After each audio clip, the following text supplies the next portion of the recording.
നമസ്കാരം. ശ്രീധന്യ കൺസ്ട്രക്ഷൻസ് കേരളത്തിലെ മുൻനിര കെട്ടിട സമുച്ചയ നിർമ്മാതാക്കളാണ് ഈ ശ്രീധന്യ കൺസ്ട്രക്ഷൻസ്. SNDP യോഗത്തിൻ്റെ മുൻ നേതാവും കേരളത്തിലെ പ്രമുഖ കോൺട്രാക്ടറുമായ കിളിമാനൂർ ചന്ദ്രബാബുവാണ് ഈ ശ്രീധന്യ കൺസ്ട്രക്ഷൻസിൻ്റെ ഉടമ.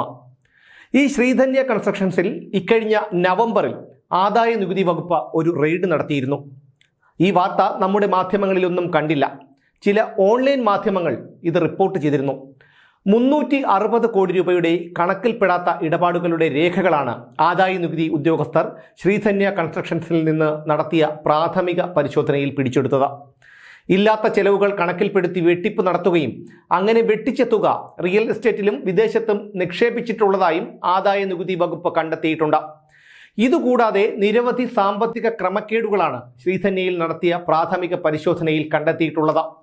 പ്രാഥമിക പരിശോധനയിൽ കണ്ടെടുത്ത 360 കോടി രൂപയുടെ വ്യക്തമായ കണക്കുകൾ ആദായ നികുതി ഉദ്യോഗസ്ഥർക്ക് മുന്നിൽ ഹാജരാക്കാൻ ഉടമകൾക്ക് കഴിഞ്ഞിട്ടില്ല എന്നും അറിയുന്നു. ഇതുകൂടാതെ ബന്ധുക്കളുടെയും ജീവനക്കാരുടെയും പേരിൽ ബില്ലുകൾ ഉണ്ടാക്കി 120 കോടിയോളം രൂപയുടെ വെട്ടിപ്പ് നടത്തിയതായും 100 കോടി രൂപ അനധികൃതമായി വിദേശത്ത് നിക്ഷേപിച്ചതായും കണ്ടെത്തി. ഈ ക്രമക്കേടുകളൊക്കെ കള്ളപ്പണം വെളുപ്പിക്കലിൻ്റെ പരിധിയിൽ വരും എന്നുള്ളതുകൊണ്ട് കേസ് എൻഫോഴ്സ്മെന്റ് ഡയറക്ടറേറ്റിന് കൈമാറിയിട്ടുണ്ട് എന്നും വിവരമുണ്ട്. കിളിമാനൂർ ചന്ദ്രബാബുവിൻ്റെ വീട്ടിൽ നിന്ന് കണക്കിൽപ്പെടാത്ത 2 കോടി രൂപയും കണ്ടെടുത്തിരുന്നു. റോഡ് നിർമ്മാണം ഉൾപ്പെടെ ശ്രീധന്യ കൺസ്ട്രക്ഷൻസ് നിർമ്മാണ മേഖലയിൽ സജീവമാണ്. റെയ്ഡ് നടന്നതായി ആദായ നികുതി വകുപ്പ് സ്ഥിരീകരിക്കുന്നുണ്ടെങ്കിലും കേസിൻ്റെ അന്വേഷണ പുരോഗതിയെക്കുറിച്ച് വെളിപ്പെടുത്താൻ അവർ തയ്യാറായില്ല. റെയ്ഡ് നടന്നതായും എന്നാൽ അതിനുശേഷം അന്വേഷണം നടക്കുന്നതായി അറിയില്ല എന്നുമാണ് കിളിമാനൂർ ചന്ദ്രബാബു പറയുന്നത്. കിളിമാനൂർ ചന്ദ്രബാബുവിൻ്റെ മരുമകൻ IPS ഉദ്യോഗസ്ഥനാണ്. അദ്ദേഹം ഇപ്പോൾ പോലീസ് ഹെഡ്ക്വാർട്ടേഴ്സിൽ AIG ആണ്. ഈ ബന്ധങ്ങളൊക്കെ ഉപയോഗപ്പെടുത്തി അന്വേഷണം അട്ടിമറിക്കാൻ സാധ്യതയുണ്ട് എന്നാണ് ആരോപണം.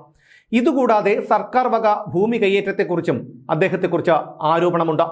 അത്തരമൊരു നഗ്നമായ നിയമലംഘനം അധികൃതരുടെ കൺമുന്നിൽ നടന്നിട്ടും ഇപ്പോഴും അധികൃതർക്ക് അറിയാത്ത ഭാവമാണ്.